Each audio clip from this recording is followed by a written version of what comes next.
ভারতের Siliguri corridor chicken neck বা মুরগির ঘাড় হিসেবে পরিচিত। এই করিডোরকে দোধারি তলোয়ার, অ্যাকিলিস হিল বা গোড়ালি হিসেবেও ডাকা হয়। ভৌগোলিক অবস্থানের গুরুত্ব এবং ভারত প্রজাতন্ত্রের যোগাযোগ, নিরাপত্তা ও রাজনৈতিক বিবেচনায় শিলিগুড়ি করিডোরকে এত নামে ডাকা হয়ে থাকে।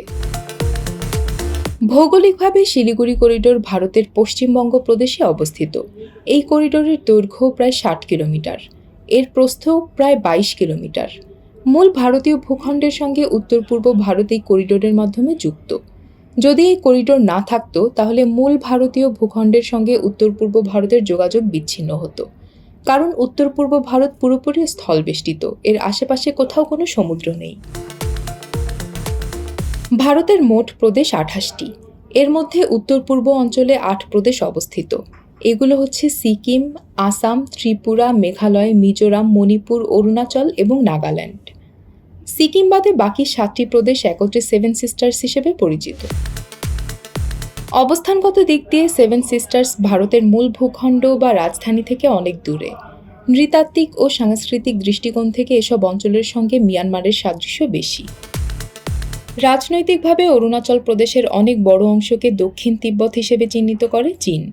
এই অংশকে তারা চীনের অন্তর্গত হিসেবে দাবিও করে। সার্বিক বিবেচনায় শিলিগুড়ি করিডোর অ্যাকিলিসের গোড়ালি হিসেবেও বিবেচিত। গ্রিক মহাকাব্যের মহাবীর অ্যাকিলিসের প্রায় পুরো শরীরের কোথাও অস্ত্রের আঘাত কার্যকর হতো না, কিন্তু তার গোড়ালি ছিল ব্যতিক্রম। রূপকথায় উল্লেখ পাওয়া যায়, ট্রোজান যুদ্ধে ট্রোজান রাজপুত্র প্যারিসের নিক্ষিপ্ত তীর অ্যাকিলিসের গোড়ালিতে আঘাত করতে সমর্থ হয়েছিল। এর ফলে মহাবীর নিহত হয়েছিলেন। আপাত দৃষ্টিতে শক্তিশালী কারো গুরুত্বপূর্ণ দুর্বলতাকে অ্যাকিলিসের হিল বলা হয়ে থাকে।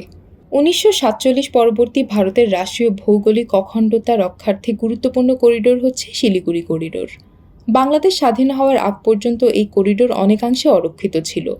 ১৯৭৫ সালে স্বাধীন সিকিম ভারতের সঙ্গে যুক্ত হয়ে একটি প্রদেশে পরিণত হয়।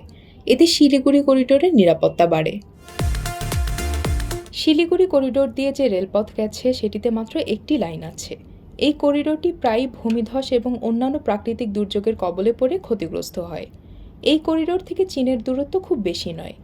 কোনো কারণে শিলিগুড়ি করিডোর দখল হলে মূল ভারত ভূখণ্ড উত্তর পূর্ব ভারতের সঙ্গে বিচ্ছিন্ন হয়ে পড়তে পারে।